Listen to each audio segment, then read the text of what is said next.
అనకాపల్లిలో తారలు దిగివచ్చిన వేళ ధరలు దిగివచ్చిన వేళ ఏప్రిల్ 3న శుభప్రదం షాపింగ్ మాల్ ప్రారంభోత్సవ వేడుకకి శుభాహ్వానం. అమెరికాలో H1B వీసాలకు సంబంధించి కొత్త రూల్స్ వచ్చాయి. వేతనాల్ని అమాంతంగా పెంచుతూ కొన్ని కొత్త ప్రతిపాదనల్ని అమెరికా ప్రభుత్వం చేసింది. అయితే దీనివల్ల ఎవరికి లాభం, ఎవరికి నష్టం, ఇది ఒక ఆసక్తికరమైనటువంటి చర్చగా మారింది. దీనితోడు చాలా రోజులుగా పెండింగ్లో ఉన్నటువంటి వీసా స్లాట్స్ బుకింగ్ ఇప్పుడు మళ్ళీ ఓపెన్ అయింది. సో కొత్త ఆశలు వస్తున్నాయా లేదా కొత్త విధానాన్ని అవలంబించే ప్రయత్నం అమెరికా ప్రభుత్వం చేస్తుందా, విశ్లేషించే ప్రయత్నం చేద్దాం. మనతో పాటు అమెరికా నుంచి లైవ్లో జాయిన్ అవుతున్నారు సాయి శ్రీనివాస్ భూమిరెడ్డి గారు. సాయి శ్రీనివాస్ గారు నమస్తే. నమస్తే సార్. కొత్త రూల్స్ వచ్చినాయి, వేతనాలు పెంచుతున్నారు అంటే ఇది కొంచెం ఆశాజనకంగా ఉన్నటువంటి అంశంలాగా అనిపిస్తుంది. కానీ ఇందులో కొన్ని మెలికలు ఉన్నాయి, వచ్చే వాళ్ళని రెస్ట్రిక్ట్ చేయడం కోసమే ఇవన్నీ తీసుకొస్తున్నారు అనేటువంటి విశ్లేషణ కూడా వినిపిస్తుంది. సో ఏంటి అసలు అమెరికా కొత్తగా ప్రతిపాదించిన H1B రూల్స్ ఏంటి, దానివల్ల ఎవరికి ప్రయోజనం? సార్ ఇది కొత్తగా ఏమి చట్టం ఏమి తీసుకొని రావడం లేదు సార్. గత 5-6 సంవత్సరాల నుండి ఇలాంటి చట్టాన్ని కానీ ఇట్లాంటి రూల్ మేకింగ్ ని కానీ తీసుకొని రావాలని ఎప్పటి నుండో ప్రయత్నిస్తున్నారు. సో కానీ ఈ రోజు ప్రాపర్ గా ఫైనల్ రూల్ అనేది ప్రపోజ్డ్ ఫైనల్ రూల్ అనేది రిలీజ్ చేయడం జరిగింది.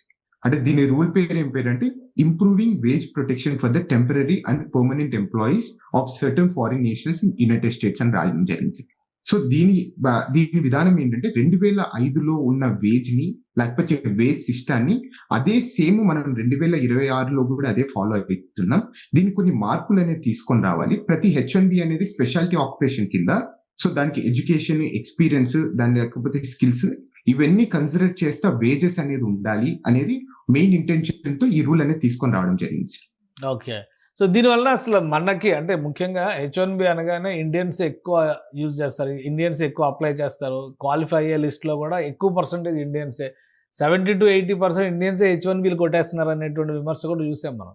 సో ఇప్పుడు ఈ రూల్స్ రావడం వలన ఇండియన్స్కి ఎలాంటి పరిస్థితులు ఎదురవుతాయి?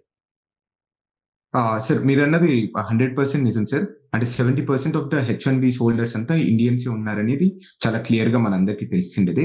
సో ఈ రూల్ వల్ల అంటే ఎక్కువ అడ్వాంటేజ్ కూడా ఎంప్లాయీస్ కి మనకి ఎక్కువ అడ్వాంటేజ్ ఉంటుంది సార్. దీని ద్వారా ఏమైతుందంటే సుమారు $14,000 అనేది జీతం అనేది పెరిగిపోతుంది.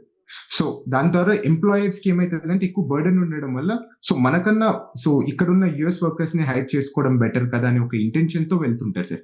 అంటే నార్మల్ గా దీని ద్వారా కూడా ఏం అడ్వాంటేజ్ అంటే మన ఇండియాకి ముఖ్యంగా ఈ అవుట్ సోర్సింగ్ అనేది కూడా విపరీతంగా పెరిగిపోయే అవకాశం ఉంటుంది. అంటే ఇక్కడ ఇంత హై వేజెస్ మనం పే చేయడం వల్ల ఇండియాకి ఈ ప్రోడక్ట్ బేస్డ్ కానీ ఈ స్టాఫింగ్ అంతా ఇండియా నుండి మనం చేయించుకొని రావడం బెటర్ కదా అనే ఒక ఇంటెన్షన్స్ కూడా మెయిన్ గా ఉంటాయి సార్. అంటే దీని ద్వారా ఇంకొక లెస్ డిసడ్వాంటేజ్ ఏంటంటే నార్మల్ గా రీసెంట్ గ్రాడ్యుయేట్స్ ఉంటారు కదా సార్, నార్మల్ గా ఈ మధ్య మాస్టర్స్ కంప్లీట్ అయిన వాళ్ళకు కొంచెం దీని ద్వారా చాలా కష్టాలు అనేది ఎదుర్కొనే అవకాశం ఉంటుంది సార్. సో దీని రూల్ ప్రకారం ఏం చెప్తున్నారు, 63% మంది లెవెల్ 1, లెవెల్ 2లో వేజ్ లెవెల్స్ ఇచ్చే వాళ్ళు ఉన్నారు. సో దీని ద్వారా అమెరికన్ వర్కర్స్ కి చాలా తక్కువ జాబ్స్ అనేది వస్తున్నాయి, చాలా మంది హైర్ చేసుకోవడం లేదనేది మెయిన్ కంటెంట్ సార్ వాళ్ళ. ఇప్పుడు H1Bలో ఇప్పటి వరకు అపాయింట్మెంట్స్ విషయంలో కూడా H1Bకి సంబంధించి అవి క్లియరెన్స్ ఇవ్వడంలో కానీ వాటి సెలక్షన్ ప్రాసెస్ని అనౌన్స్ చేయడంలో కానీ ఇందులో కూడా చాలా రిస్ట్రిక్షన్స్ వచ్చినాయి, టైంకి జరగట్లేదు అనేటువంటి ఒక విమర్శ వినిపిస్తుంది. దీనికి సంబంధించి అప్డేట్స్ ఏంటి? సార్ అలాంటిది అయితే ప్రస్తుతానికి అయితే ఏం లేదు సార్. అంటే నార్మల్ గా H1B రిజిస్ట్రేషన్స్ అనేది March 4th to 19th అనేది జరిగింది. సో నార్మల్ గా ముందు చాలా 3-4 రోజులే ఉండేది, కానీ ఈసారి ఎక్కువ విండో అనేది తీసుకొని రావడం జరిగింది. అంటే మీ ఆల్రెడీ తెలిసిండేది ఈసారి H1B రిజిస్ట్రేషన్ సెలక్షన్స్ లో కూడా వివిధ రూల్స్ అనేది కొత్త రూల్స్ అనేది తీసుకొని రావడం జరిగింది సార్. సో ఈ రోజు మనం చూసుకుంటే March 27 నుండి March 30 వరకు ఈ రిజల్ట్స్ అనేది బయటకు వస్తూనే ఉంటాయి సార్. అంటే రోజు కొన్ని రిలీజ్ చేస్తూ వస్తారు, ఎందుకంటే సుమారు 85,000 H1B రిజిస్ట్రేషన్స్ ఉంటాయి కాబట్టి కొంచెం టైం అనేది పడుతుంది. సో దాని ద్వారా డిలే అయితే ప్రస్తుతానికైతే ఏం లేదు సార్. అంటే ప్రొసీజర్ పరంగా ఇప్పుడు యుద్ధం ఎఫెక్ట్ కానీ యుద్ధం వలన జరిగినటువంటి జాప్యం కానీ అట్లాంటివి ఏమైనా ఉన్నాయా, లేదా అంతా smooth functioning as it is గా నడుస్తుందా? గతంలో ఎలా ఉందో ఇప్పుడు అలాగే నడుస్తుందా? అంటే ప్రస్తుతానికైతే అంటే యుద్ధం వల్ల ఈ ఇమిగ్రేషన్ సిస్టమ్ కానీ USCIS కానీ ఎఫెక్ట్ అయినట్టు కానీ ఎక్కడే కానీ అసలు we have like zero effect on the war on the immigration rules sir. ఇక్కడ it's completely a different scenario. అంటే ఇది కంప్లీట్ ఇమిగ్రేషన్ అనేది USCIS అనేది సెల్ఫ్ ఫండెడ్ ప్రోగ్రామ్ సార్. అంటే ఇప్పుడు మనం కట్టే ఫీజులతో లేకపోతే ఈ H1B హోల్డర్స్ కట్టే ఫీజులతోనే నార్మల్ గా USCIS అనేది నడుస్తుంది. అంటే ఎక్కడే కానీ గవర్నమెంట్ నుండి ఫండ్స్ కానీ సో గవర్నమెంట్ నుండి డబ్బులు రావాలి అనేది ఎక్కడే కానీ దానికి అవసరం కూడా లేదు ప్రస్తుతానికి అయితే. Okay. So visa rules okay. అలాగే వీసా స్లాట్స్ కూడా ఓపెన్ అయినాయి. చాలా రోజులుగా వెయిట్ చేస్తున్నారు మనోళ్ళు కూడా ఇక్కడ.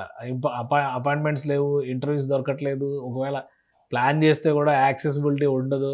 నార్మల్ వీసాకి కూడా స్లాట్స్ దొరికే పరిస్థితి లేదు మొన్నటి వరకు. ఇప్పుడు స్లాట్స్ ఓపెన్ అయినాయి అని చెప్పారు అంటున్నారండి. ఏంటి వాటి స్టేటస్? సార్ ఇదైతే వన్ ఆఫ్ ద అంటే happiest news mainly for Indians sir. So చాలా మంది డిసెంబర్ మంత్ లో మీరు ఆల్రెడీ చూసింటారు. డిసెంబర్ 15న ఆ టైంలో ఈ సోషల్ మీడియా బెట్టింగ్ ద్వారా ఆ రోజు నుండి ఇప్పటి వరకు H1B స్లాట్స్ అనేది కంప్లీట్ క్లోజ్ చేశారు సార్. అంటే సుమారు 100 రోజులు అవుతుంది. అంటే సుమారు ఈ H1B సిస్టమ్ అనేది వచ్చిన తర్వాత మొదటిసారిగా ఇలాంటి సందర్భం అనేది జరగడం. అంటే 100 రోజుల వరకు వీసా అపాయింట్మెంట్ స్లాట్స్ కానీ ఎక్కడే కానీ రిలీజ్ చేయకోకుండా ఉండడం. సో గత 2 రోజుల నుండి ఫ్రైడే నుండి ఈ వీసా అపాయింట్మెంట్ స్లాట్స్ అయితే రిలీజ్ చేయడం జరిగింది సార్. అంటే ఇప్పుడు మనం కొత్త ఇండియాలో ఉండే వాళ్ళు లేకపోతే మేము ట్రావెల్ చేయాలనుకున్నా కానీ ఇవన్నీ ఎక్కువ ఫీజిబిలిటీ అనేది ఇప్పుడే స్టార్ట్ అయిపోతాయి సార్. సో దీని ద్వారా ఇండియాలో ఆల్రెడీ స్ట్రక్ అయిన వాళ్ళకి ఇది కొంచెం మంచి అడ్వాంటేజ్. అంటే H1B అపాయింట్మెంట్స్ చేయించుకొని ఇప్పుడు కంట్రీలోకి ఎంటర్ కావడానికి చాలా ప్లస్ పాయింట్ ఉంటుంది సార్.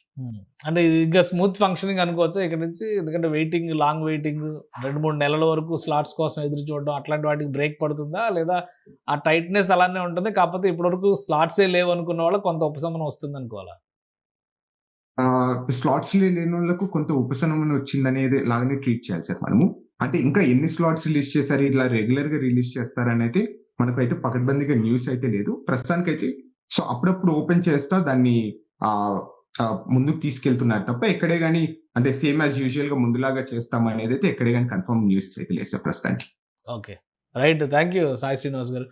ఇది అమెరికాలో ప్రస్తుతం ఉన్నటువంటి పరిస్థితి. H1B వీసా రూల్స్కి సంబంధించి కొత్త సిస్టమ్ని ఇంప్లిమెంట్ చేసే ప్రయత్నాలు జరుగుతున్నాయి. అలానే అమెరికన్ లేబర్ మినిస్ట్రీ చేసినటువంటి కొన్ని ప్రతిపాదనల ప్రకారం చూస్తే వేతనాల పెంపు అనేది విదేశీ ఉద్యోగుల్ని హైర్ చేయడంలో ఎంప్లాయర్స్కి చాలా భారం అయ్యేటువంటి అవకాశం ఉంది.